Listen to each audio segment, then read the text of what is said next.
Hello everyone, welcome to today's live IELTS class. My name is Adrian and I am streaming this live IELTS lesson to you from Budapest, Central Europe, where we are going into fall and the weather's getting a little bit cooler. I hope everybody who's joining now is feeling great, full of energy and ready for this class. Hi Rahul, good to see members in the class early on. Hi Shailesh, Vadsaria, hi Elnaz. Hi Sainul, hi Jeffrey, good to see you in class as always. Hi Preeti, hi Sandeep, hope everybody's doing great.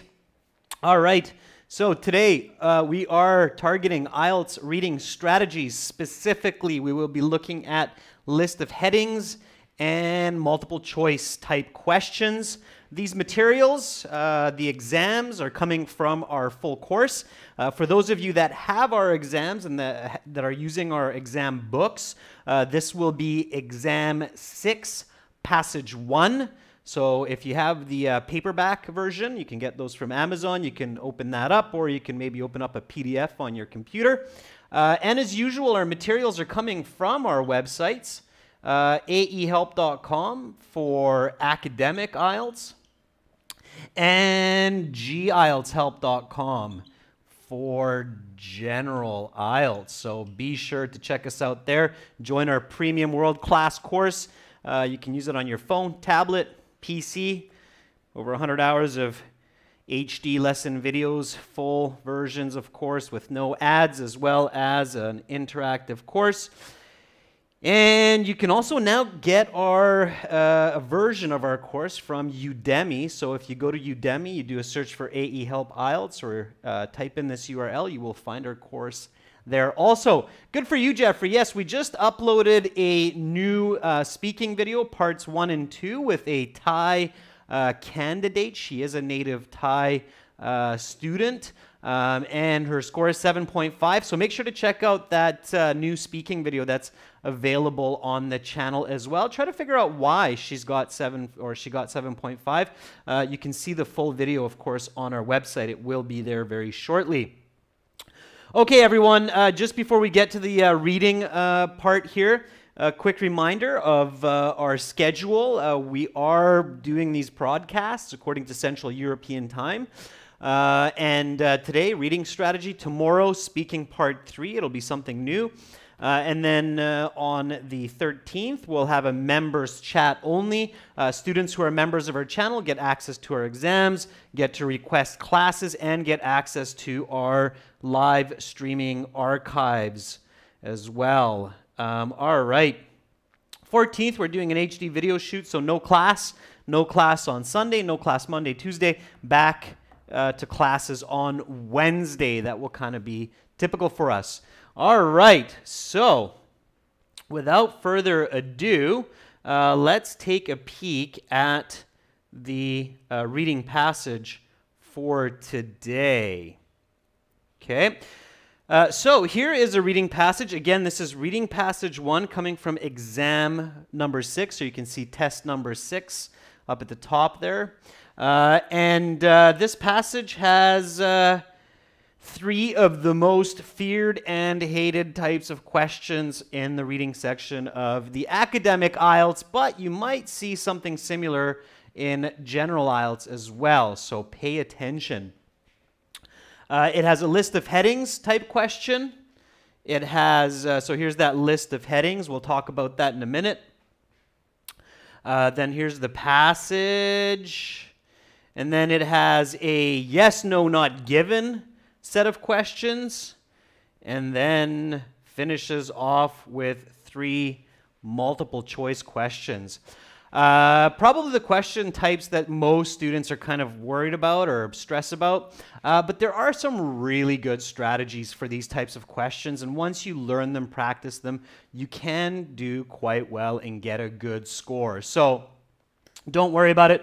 That's why I'm here. I'm here to teach you and show you how to approach these questions. So let's start one at a time. Okay, so you get to the reading passage. Before you look at any of the questions, your first step should be to read the title. Okay? So here the title, sometimes students try to save time, and what they do is they skip over the title. That's a really bad idea. The title is a very accurate, short summary of what you're going to read. So you should absolutely target that and read it first, okay? So first things first, battle for the world's tallest building. Okay, good. So now you should be thinking, okay, this means, what do you think battle here means? So what does battle for the world's tallest building? What would be a good paraphrase or a good synonym for the word battle in this situation? Let's see how many of you are focused and paying attention here. War, I think Sainul is not the right one. Sarah, war is not the right one. Jeffrey, you're right. Competition. Competition would be a much better way to paraphrase that in this context, okay? So competition for the world's tallest building. Great. So when you're thinking about this, so when you think, okay, what's going on here? So competition for the world's tallest building, what are we talking about? Before you begin reading, you should try to collect some information quickly in your mind. What can you think of? So when you visualize, when you see this, when you picture yourself maybe like a tourist traveling the world through space and time. So you're traveling to different countries and you're traveling to different time periods in world history. What do you see yourself looking at when you're thinking of these really tall mega buildings, as Rahul is saying? Naveen, good. So you're saying, oh, well, definitely the Burj Khalifa, right? Good for you, Naveen, picturing it as a tour guide. Burj Khalifa, as some of you may or may not know, is the tallest building in the world today. Rahul says, Eiffel Tower.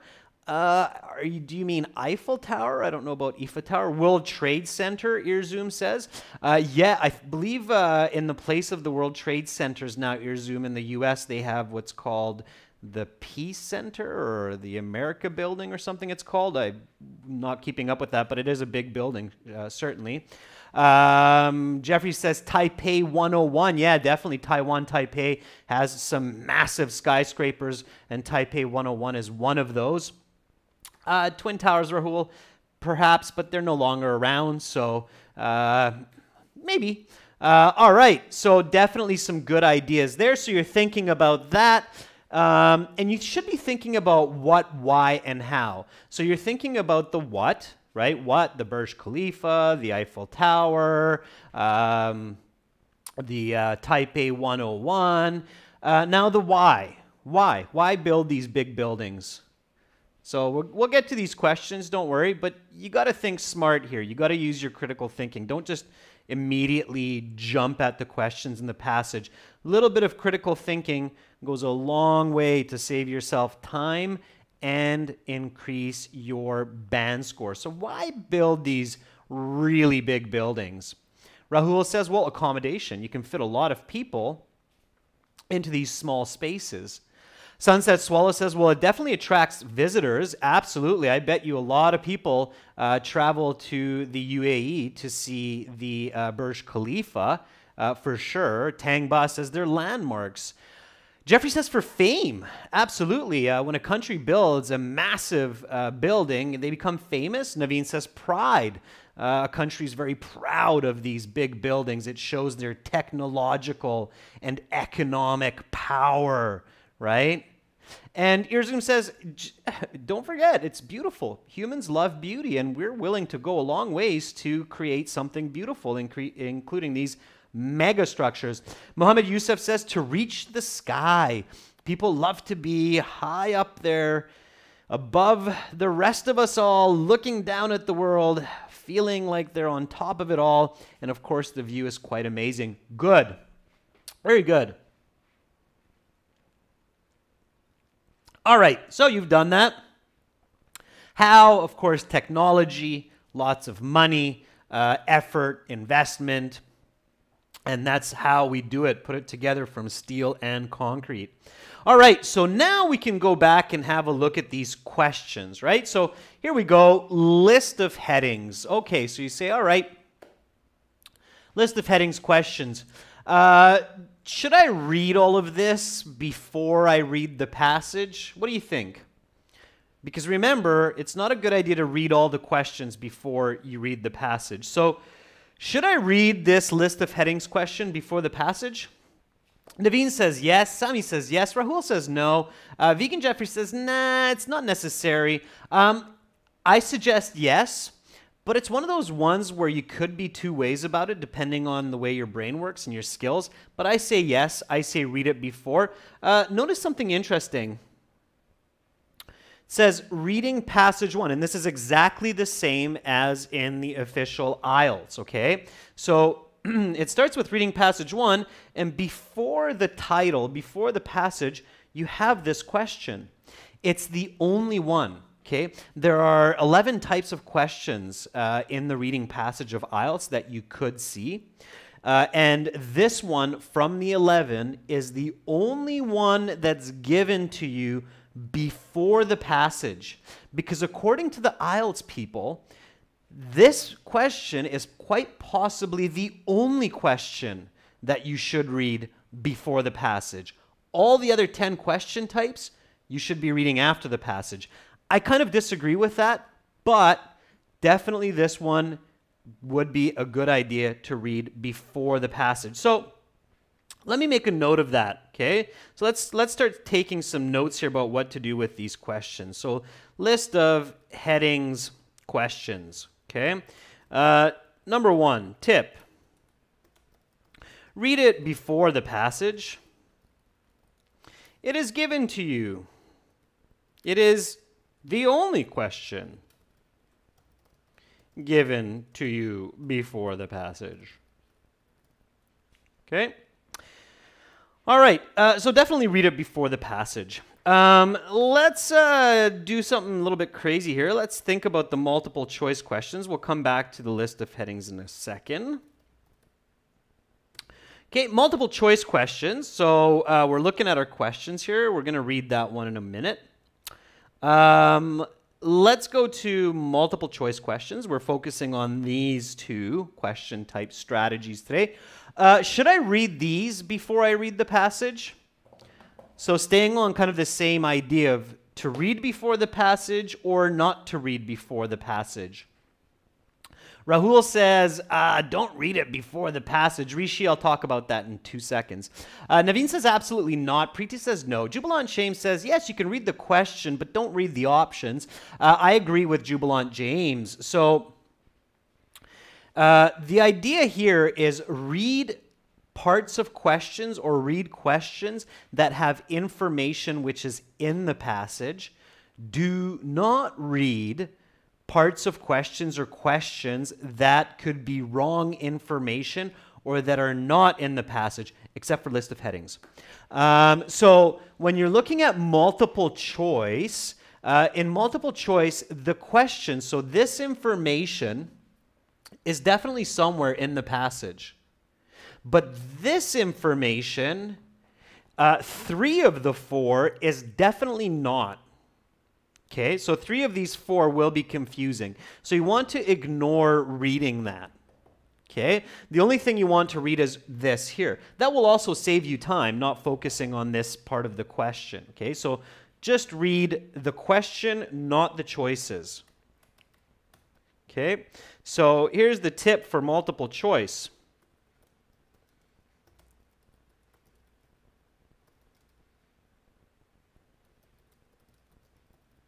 Okay, so read the question, not the choices. Don't read potentially false and misleading, is a nice word here to use, information in questions before you read the passage. Okay, again, as I've said many times before in previous lessons, the human brain is not a linear machine, so you can get confused if you do that kind of reading before the passage. Okay? So let's hop back here. So let's just read these. What was the world's tallest building in 1960? Okay. Maybe got a little ahead of myself there. What, according to some commentators, is the difference between buildings and structures? Which statement best summarizes the message of the passage? Okay. Now, I know some of you are really excited about these yes, no, not given, and we have lots of lessons on the right strategies for this. I don't have enough time to teach you about 3 question types, so I'm not going to. But guess what? This one you do not read before the passage because many answers are going to be no and not given, or potentially many answers, and those are all confusing. You don't know which ones, so don't read yes, no, not given before the passage. It's a bad idea. It's a definite no for those guys, okay? So definite no read before the passage. All right, now, as I mentioned, the list of headings is kind of the only one that you do read. You do have some wrong information here, but you should read these before the passage because they answer a very important question for each paragraph, okay? So for list of headings, your goal, hi Shanu, your goal is to figure out what would be the best title for each paragraph, okay? So as you see here, there is a title for the whole passage.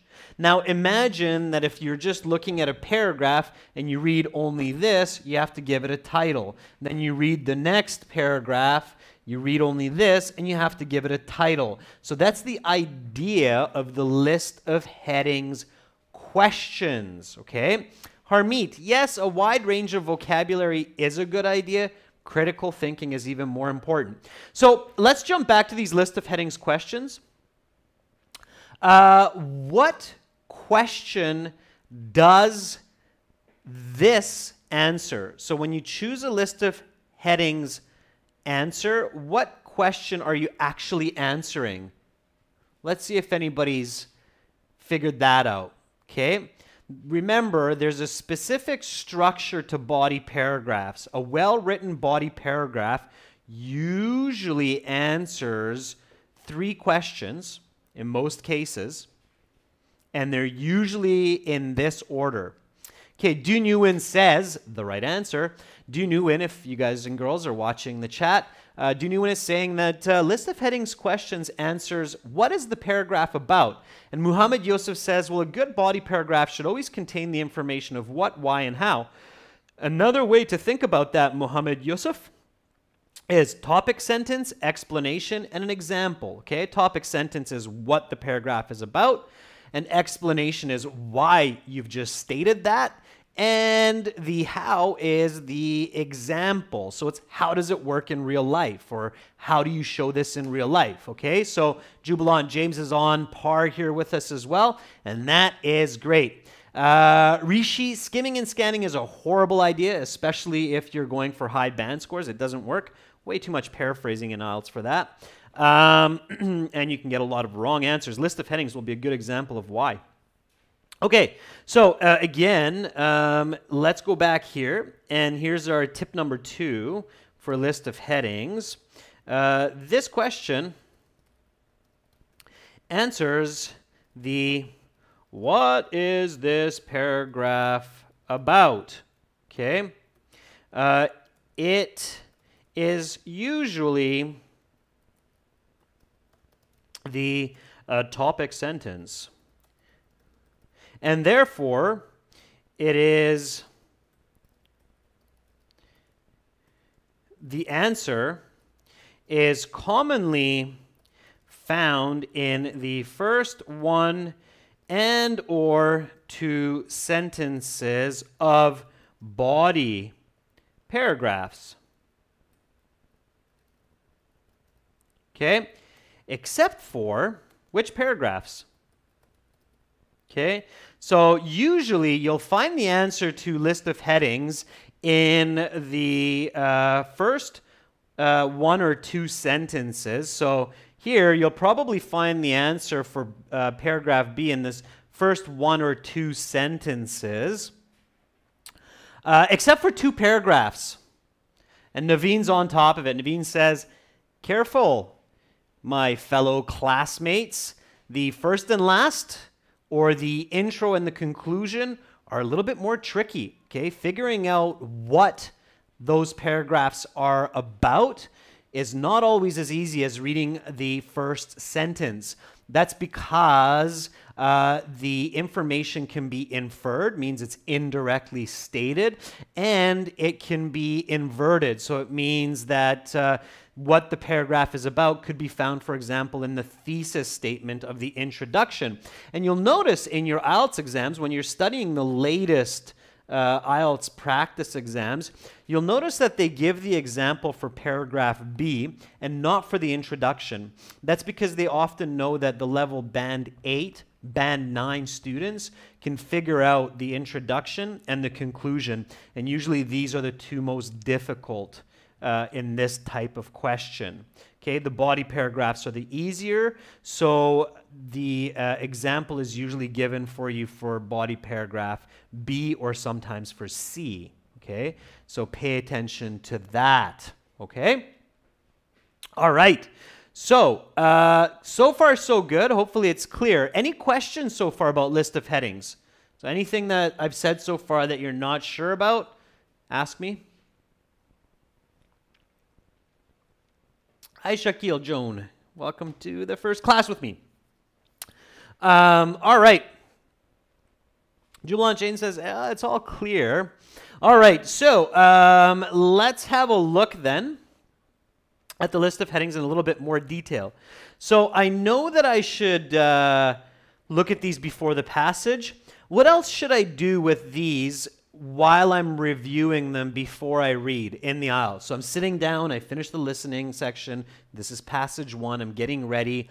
I realize, okay, these are going to be answering what is the paragraph about, what do I need to do now?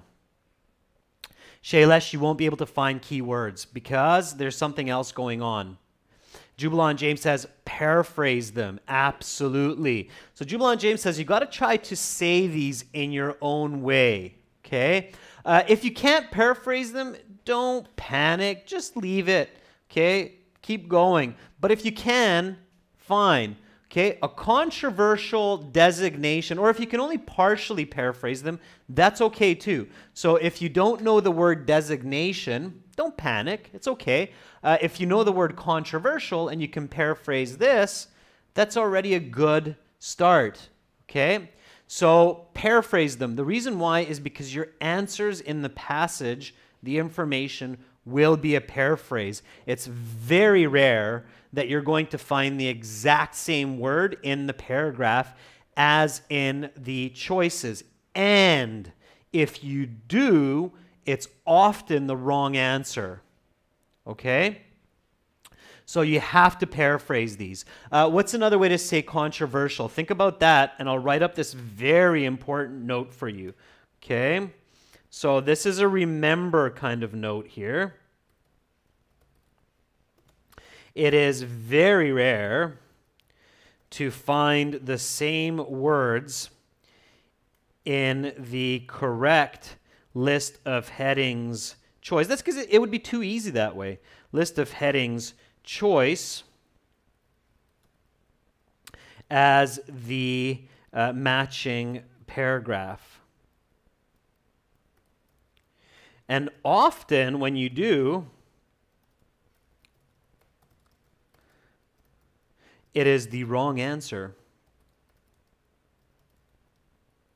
And again, it would be too easy if that's all you needed to do, okay? This is an English exam. It's not Go Fish. Go Fish is a game of cards where you have to match the same card. It's not a game of Go Fish, okay, that's played by little children. This is an English exam to see if you can perform in university. And matching words like designation. Oh, I see designation here, and I see designation there. It must be the right answer. That's not going to happen for you. That's not the way an English exam of this caliber works. nor is it the way that education at the university level works. So don't think that way. Okay, Mercy Phillips says, Adrian, let's get focused here. Controversial means debatable or disputable. Contentious, Jeffrey, is a very nice one. Shahrukh says argumentative. Yeah, controversial. I think some of your paraphrases are great, but I think there's some easier ones like debatable. Okay, so debatable, controversial, arguable.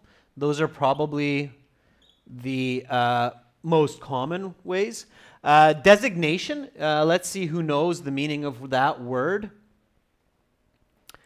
Questionable might be okay as well. Designation. Anybody know the meaning of that one?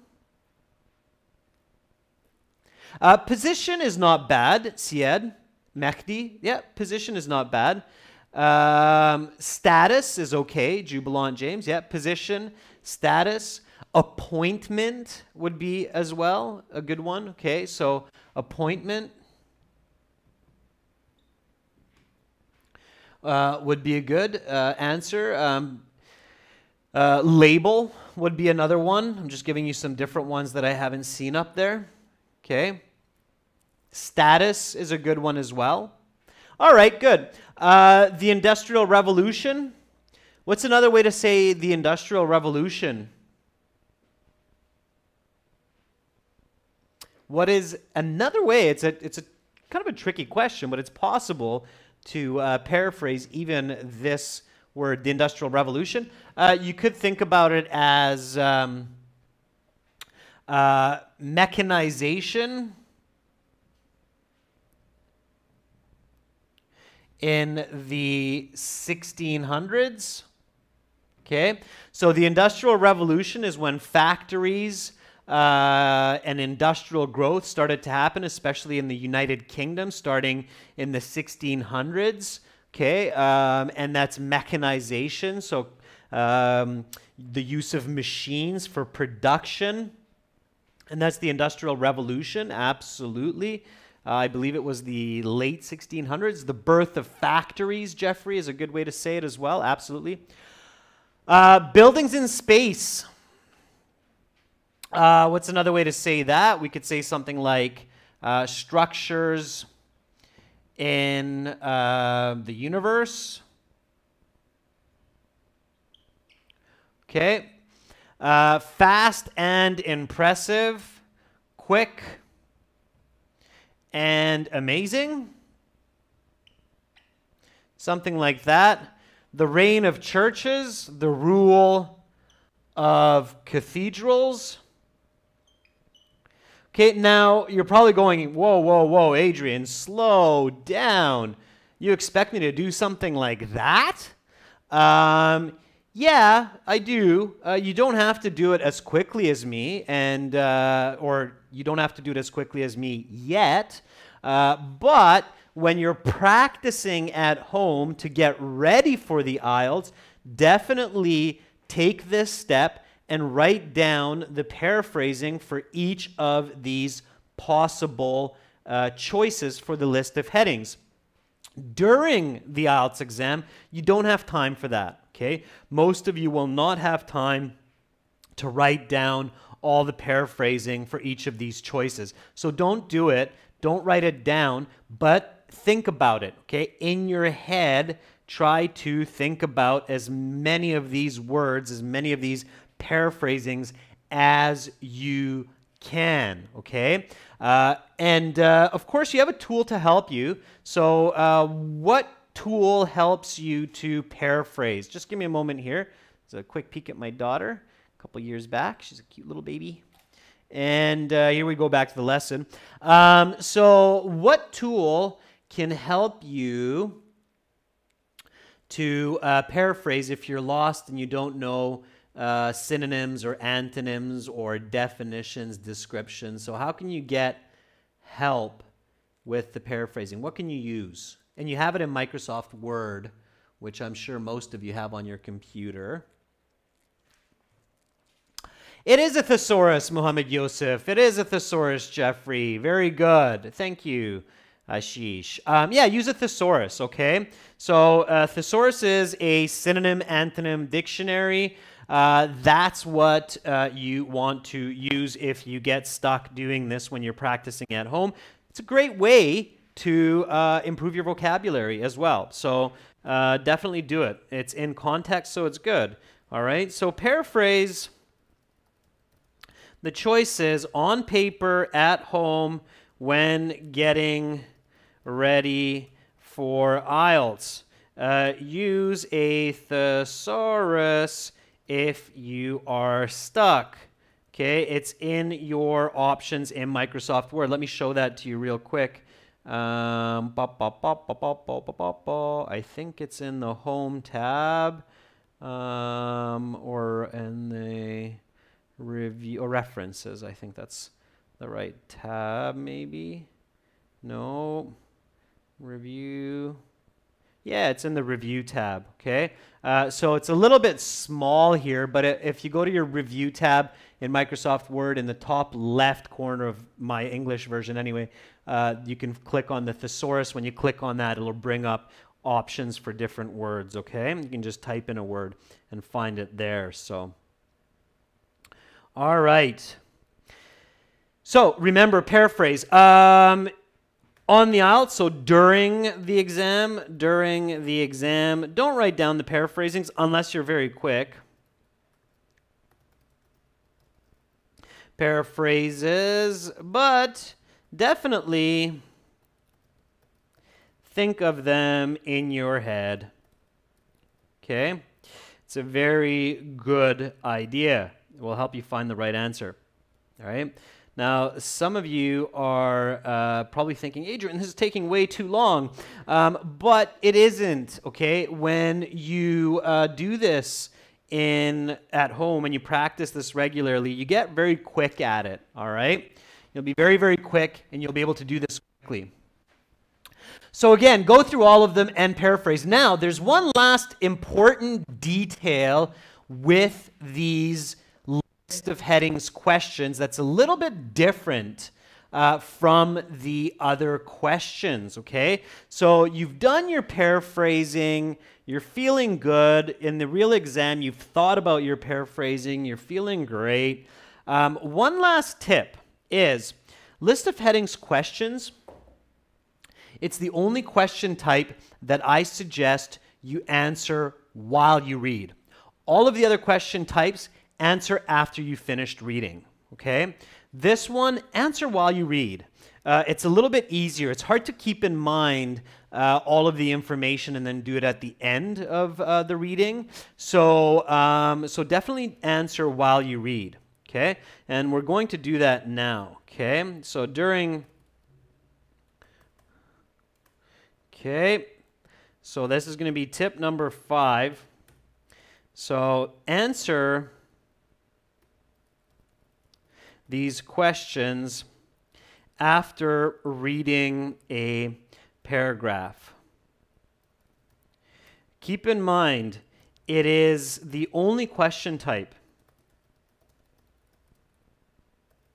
that you should answer while you read the passage. Okay? All other questions you should answer when you are finished reading. Okay? So keep that in mind.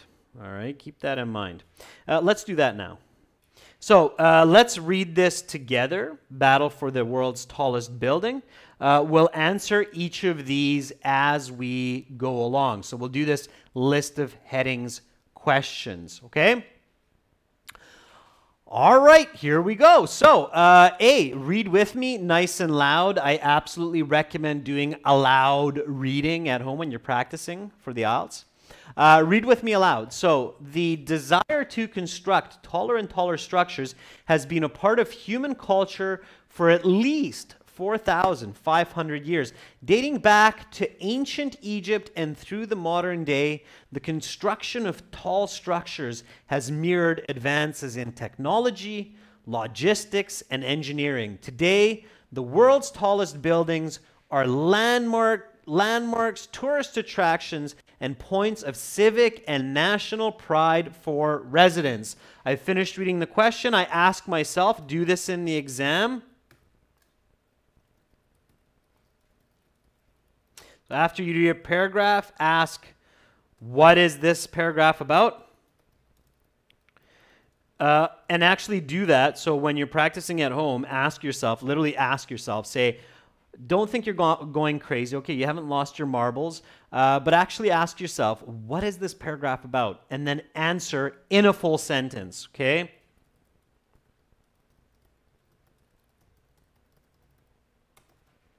Okay, so let's do that. What is paragraph A about here?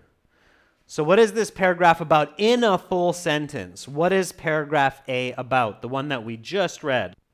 Okay, so what is this paragraph about? Don't give me an answer. I just want to hear the answer of what the paragraph is about.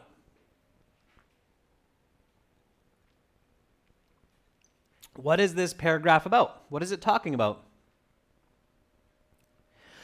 Sharon Diva says it's about tallest buildings in ancient times and modern development. To construct taller and taller buildings, about modern buildings, yeah. History and modern approach about tall buildings, sure. This would be a good place to look at. The desire to construct taller and taller structures has been a part of human culture for at least 4,500 years. Okay, so my answer to what is this paragraph about would just combine all the information here. So it would be something like this. Okay, again, when you practice this, it'll become easier. So the paragraph is about 5,000 years of human desire to build taller buildings for several reasons. Okay, and I don't need to list those because those are details.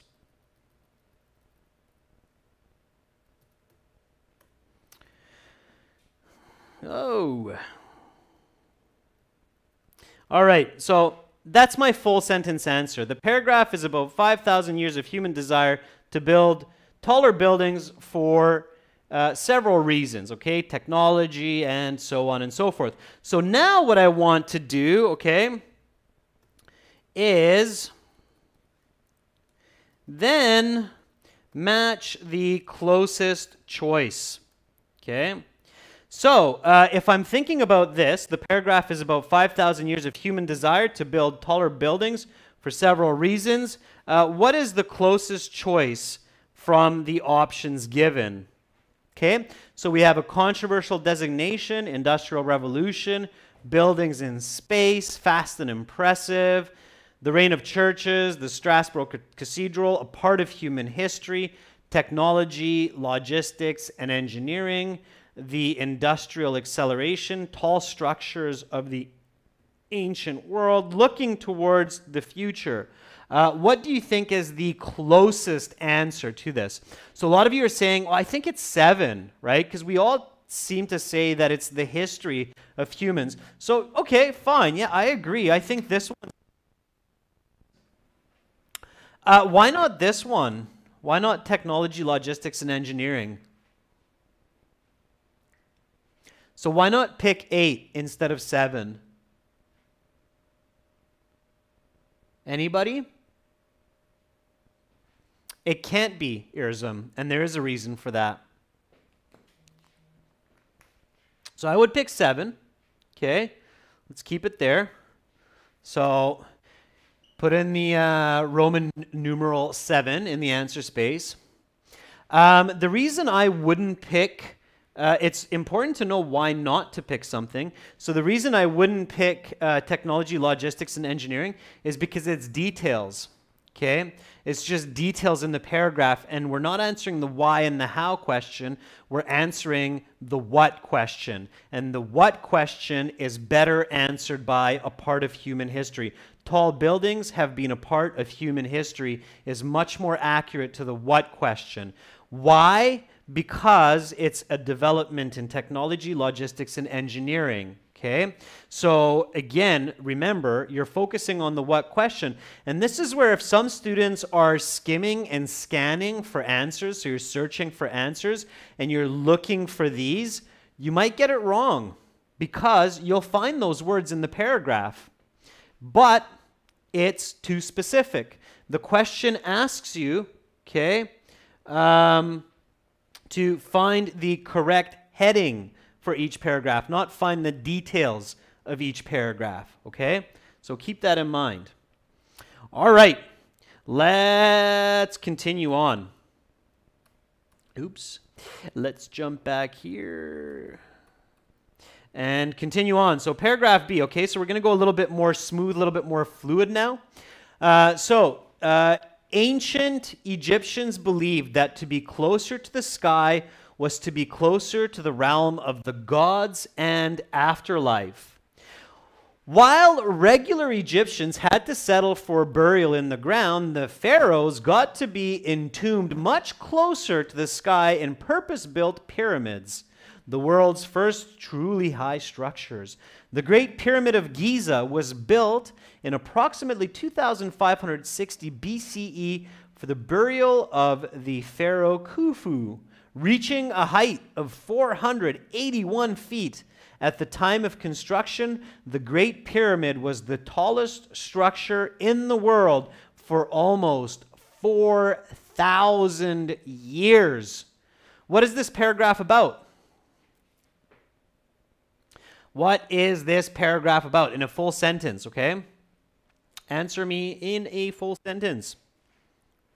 It doesn't matter, Rahul. You should still practice answering it, even if it's given. Don't take candy from strangers, meaning don't take given answers from IELTS. Still do the answers yourself, especially when you're practicing at home. But yes, in the IELTS, you can save a bit of time by skipping over that one.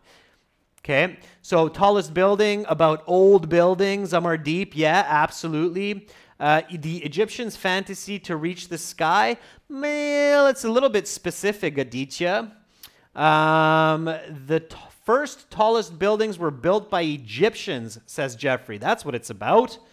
Yeah, I agree. So if I had to summarize this paragraph in one sentence, I would say the tall buildings of ancient times, okay? The pyramids.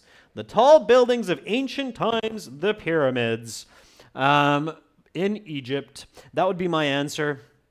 And if we go back and we look at our choices, we go through them, we know it's not. Tall structures of the ancient world. Don, don, don, don, don. Yeah, that would be the right one. And of course, that one's actually given to us, as Rahul mentioned, as the example. There's X right there. So we can just go on, okay? I have actually seen students make mistakes with the example given, not by missing this, but they'll actually put X for another answer. Don't do that, okay? Each answer is only once for this type of question, and I've actually seen students make this silly mistake where they'll choose another one, like for paragraph A, they'll put in X into their answer sheet, and they won't pay attention. And yeah, you just lost an easy, silly mark. So be careful about that, okay? All right, let's go to C. Continue on with me. Here we go. It wasn't until the year 1311 CE and the construction of the Lincoln Cathedral in England that the height of the Great Pyramid was surpassed. At 525 feet, it was only slightly taller.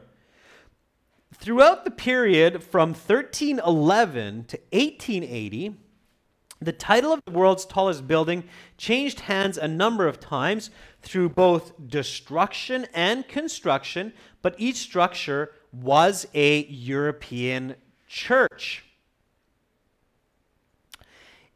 Interestingly, the world's tallest building from 1647 to 1874, the Strasbourg Cathedral in France, was actually shorter than the original height of the Great Pyramid. Standing 469 feet, the cathedral was approximately 13 feet taller than the Great Pyramid's contemporary height, which had been reduced 35 feet from its original stature by erosion. Okay, interesting. What is this paragraph about? Amardeep, you do not need to apply any other logic. This is the logic you need to apply. So what is it about? What is this paragraph clearly about? Notice redundancy. So here's a little bit more logic, Amardeep. If you see a theme occurring again and again and again within the paragraph, then you can definitely guess that it's about that. What theme do you see repeating over and over and over again in this? Sharon Diva says it's about cathedral churches. Yeah, I agree with you. Annalisa says changes over time. Mercy Phillips says a lot of things about cathedrals in there. Cathedrals and churches, says Sharon Diva again. Vegan Jeffrey says tall buildings in Europe are churches and cathedrals, right? Holy buildings, yeah. And again, just what I mentioned, if you see, so cathedral is a type of church, you see it there, okay? You see church here. You see cathedral here. So there's three. And that is definitely a repeating. I'm seeing if I can spot a fourth one here. So that's definitely a repeating theme there, these European churches. So that should give you an idea that it's about churches. Okay, so a lot of things about churches here. Let's see if something matches with that answer. So what is it about? It's about European churches being the tallest buildings for roughly 500 years. Controversial designation, no. Industrial Revolution, no. Buildings in space, no. Fast and impressive, no. The reign of churches, ooh, that looks pretty good. The Strasbourg Cathedral, maybe. A part of human history, no. Technology, logistics, no. The industrial acceleration, tall structures of the ancient world, I don't think so, because we're all the way up into the 1800s, which is not the ancient world anymore.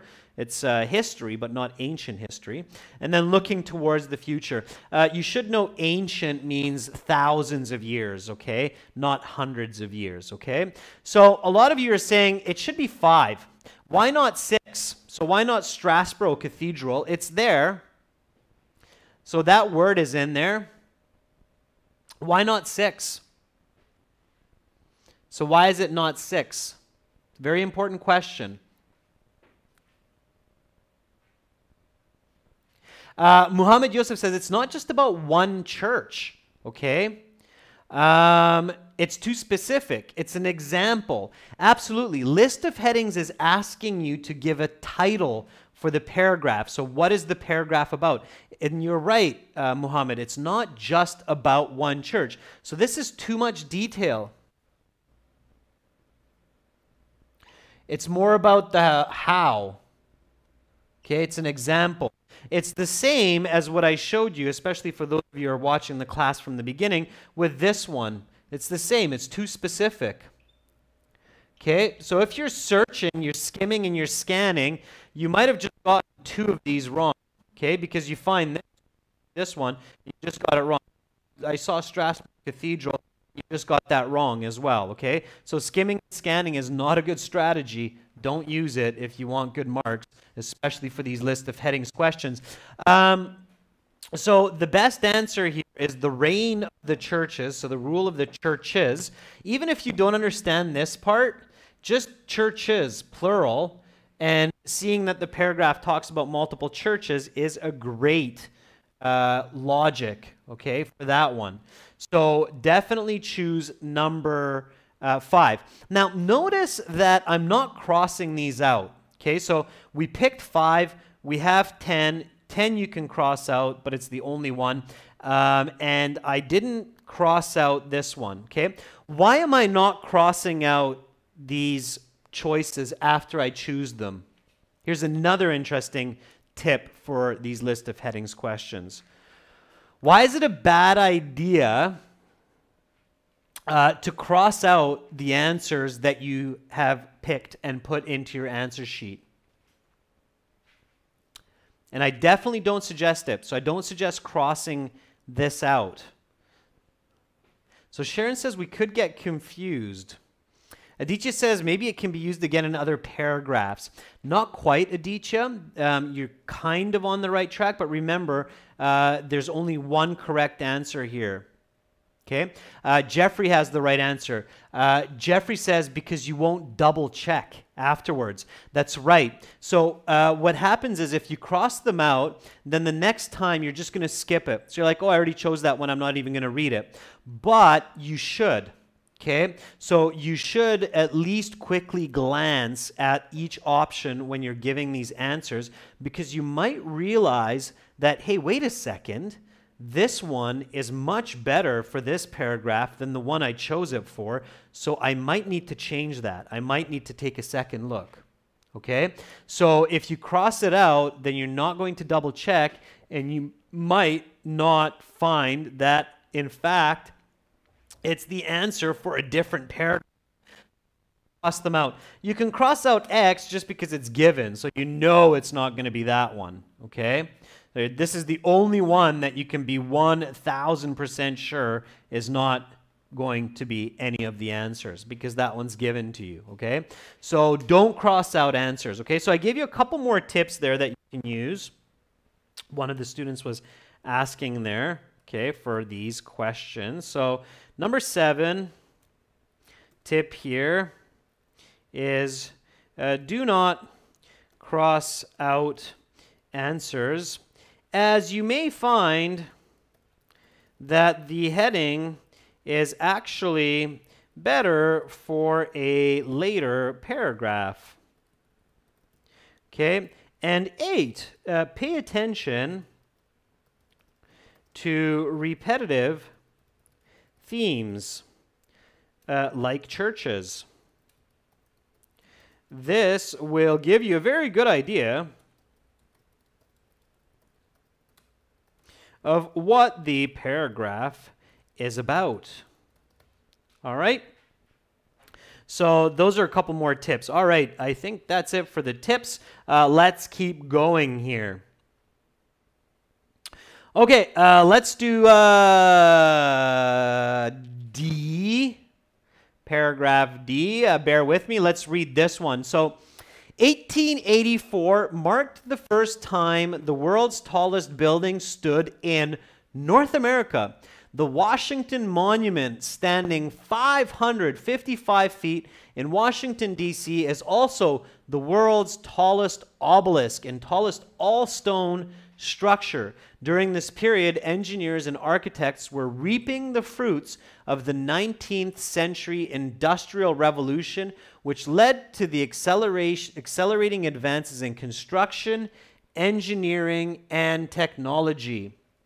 In 1889, the Eiffel Tower was completed and stood as the world's tallest building at 986 feet for over 40 years. Okay, what is this paragraph about? What is this paragraph about? What would be the best answer for this paragraph? Amardeep, keep in mind that usually for body paragraphs, even if it's a long one, the answer is going to be in the first couple sentences. Okay. Akala says tallest buildings. Nope. Akala, that would be for the entire passage. That's not specific enough. You need to be a little bit more specific.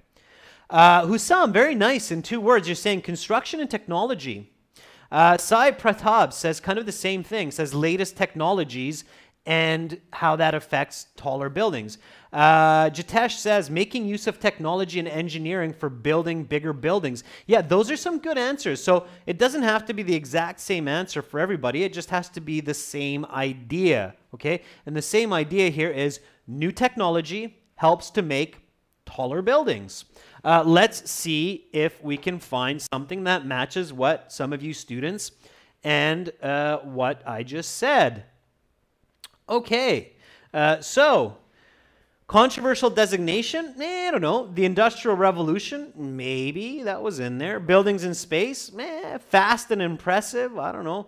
The reign of the churches, the Strasbourg Cathedral, doesn't look a part of human history. Technology, logistics, and engineering, the industrial acceleration, tall structures of the ancient world, looking towards the future. What do you think? What would be the one that you would give for this? Okay, so some of you are saying, I think it's 11. Or some of you are saying, I think it's 9. What about 8? Maybe. A lot of you are saying it's got to be the last one, looking towards the future. Well, if you're not sure, have a look at the first couple sentences, okay? Mark, the first time the world's tallest building stood in North America. The Washington Monument is the world's tallest obelisk. During this period, engineers and architects were reaping the fruits of... So this is not helping me because here this is detail. So in this paragraph, the example is coming before the topic sentence, okay? Careful, it's not always that easy. So during this, engineers, architects were reaping the fruits of the Industrial Revolution, which led to accelerating advances in construction, engineering, and technology. Okay? So acceleration, industrial acceleration, possibly. Okay? So let's go back there. And let's say, okay, I think the closest one is industrial acceleration, so development, building faster buildings with technology. This includes the word technology and development, the closest. So let's go with number 9, okay? So I think number 9 is probably the best bet here. Now, don't panic, okay? It might become more clear later. Okay, so that's another tip, that you don't want to panic. Just give your answer and leave it. Once you figure out the other paragraphs, you might get some more help to make sure that this is correct or that you need to change it. Okay? So why not XI? There's nothing about the future in this one, okay? Looking towards the future would be something like in space or past modern times. We're still talking about the past here, so this would definitely be a wrong answer. There's nothing about the future in this paragraph. It's still in the past, okay? Somebody's asking, why did we not take 8? Technology, logistics, and engineering. Because these are specific details, as we've already discussed.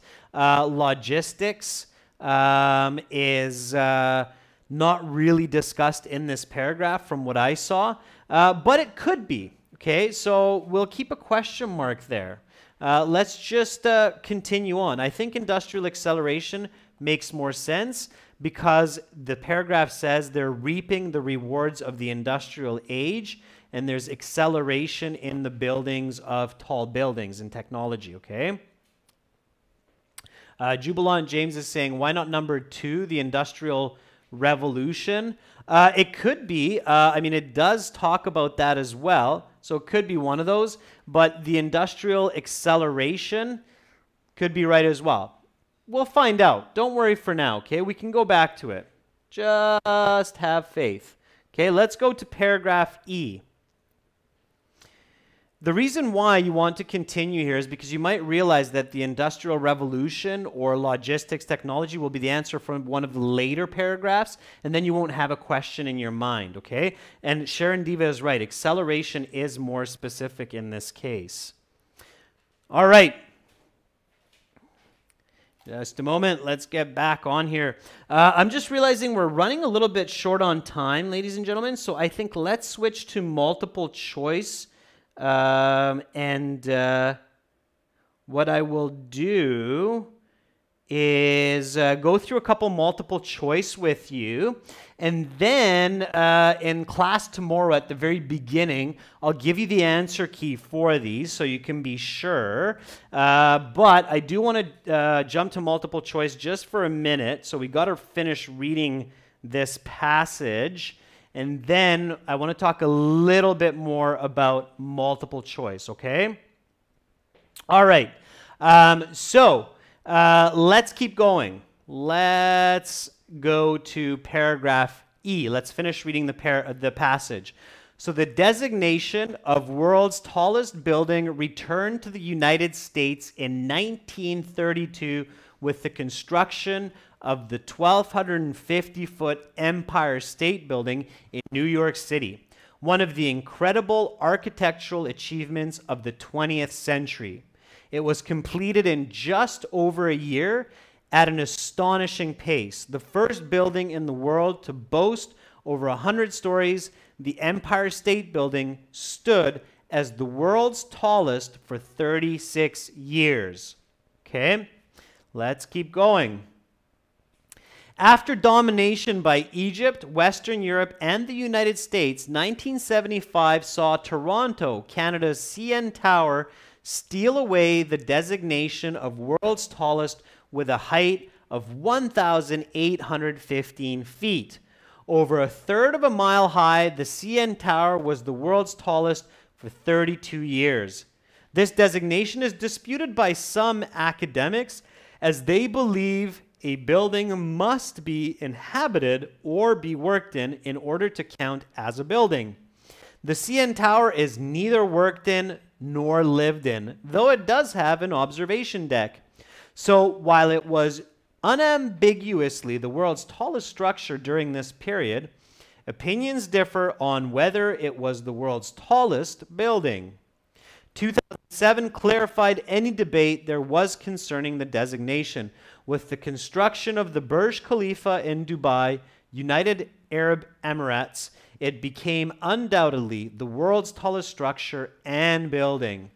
Standing 2,722 feet, precisely 50% higher than the CN Tower, the Burj Khalifa soars over half a mile into the sky.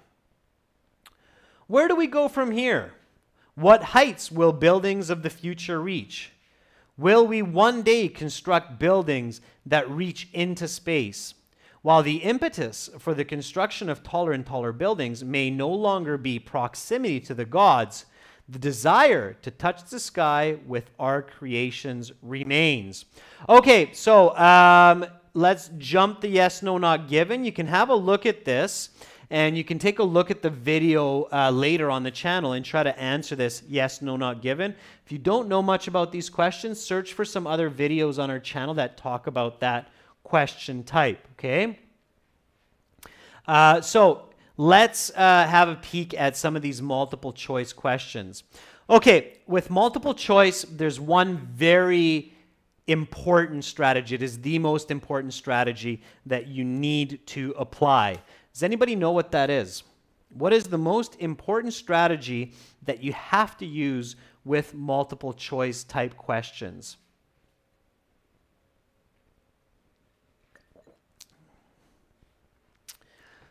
So we're focusing on the multiple choice here.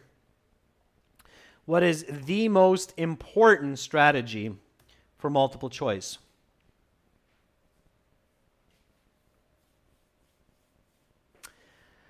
So Ali says exceptions, eliminations, nope. Jubilant James says don't change the answer. That's a very good idea, but it's not the right one. Jeffrey says answer the question on your own first. Absolutely. Okay, girls and guys, if you do a search for multiple choice question strategies on the internet, the top websites that give you good information about this, you'll find a couple of them, all agree, I agree with them, that the most important step in any multiple choice question is always try to answer it on your own before you look at your choices, okay? That is the most important strategy, all right? So I'm going to give it like 8 stars or 7 stars or something. You must always try to answer the multiple choice question on your own before you look at the choices. Okay, there's a couple reasons for this. This avoids confusion and gives confidence in the answers.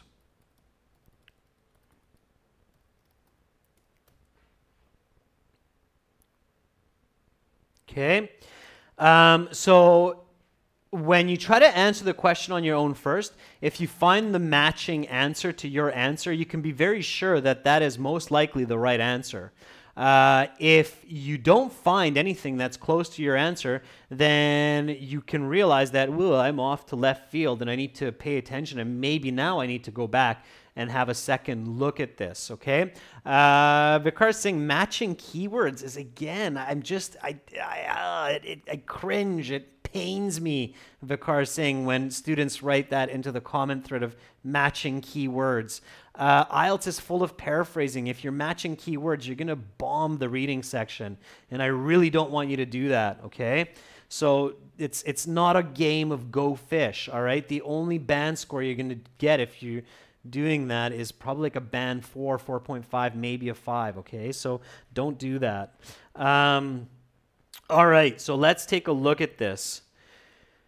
Okay, so what was the world's tallest building in 1960? On your own, from the passage, from what we read, what was the world's tallest building in 1960? And it's okay if you don't remember exactly. Try to give the one that you think it is, okay? So in your own words, I don't want your... Okay, Sami says, I think it was the Empire State Building. Yeah. Hussam says it was one of the ones in US or Canada, I'm pretty sure, at that time. Good. So even if you don't remember exactly, so you're like, I think it was the Empire State Building, it was maybe the CN Tower, Jignesh says, then you can go back and check, because now you know specifically what you need to look for, okay? So if you say, all right, well, 1960, okay, so let's keep that in mind. So here... 1975 is Canada's CN Tower. Okay, well, it's 1975. Can't be that one. So most likely it's going to be the Empire State Building. Okay, so we look here, United States in 1932, Empire State Building, okay, good. And for 36 years, it was the tallest building. 1932 plus 36, 1970, right? So definitely the Empire State Building. Okay. So that is the most important strategy, is answer on your own first. So this one's going to be A, okay? All right, let's have a look at the next one. Okay, so remember, it's in 1960, not the 60s. It's in 1960, the world's tallest building, Empire State Building. Okay, what, according to some commentators, is the difference between buildings and structures? So, according to some people, what is the difference between buildings and structures? In your own word, in your own words, what is the difference? Okay, so answer on your own. What's a building versus a structure?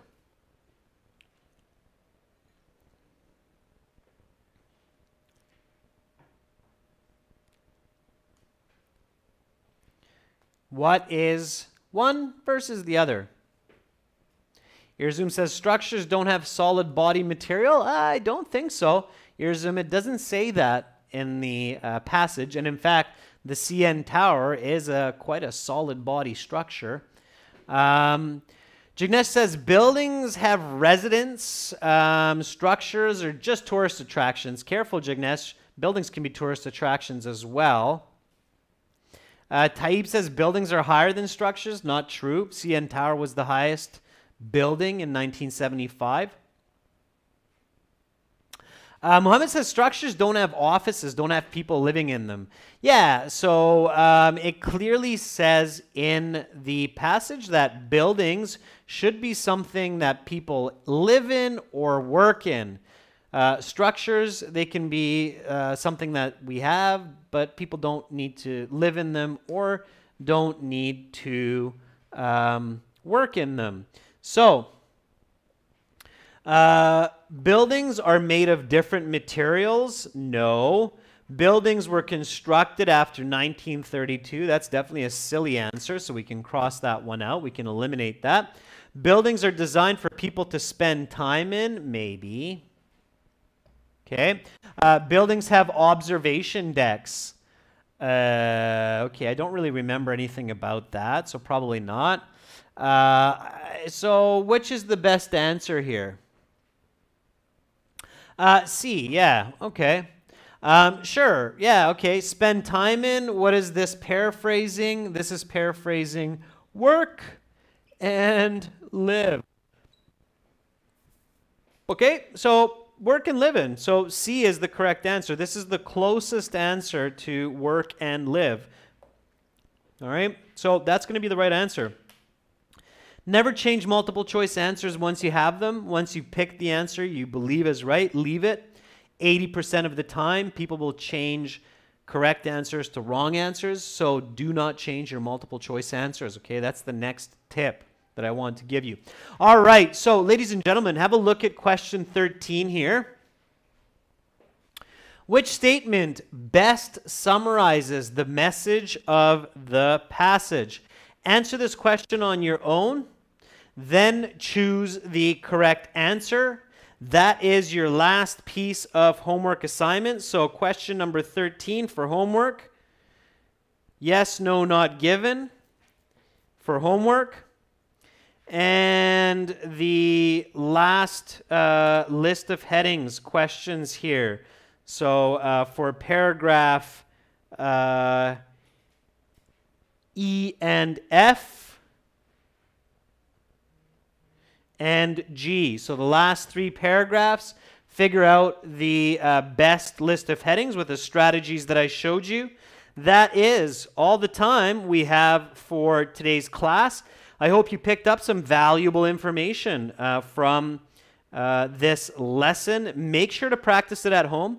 It kind of looks easy when I go through it nice and quick and smooth like this, but it definitely takes practice. You have to practice these skills before you sit the IELTS exam, okay?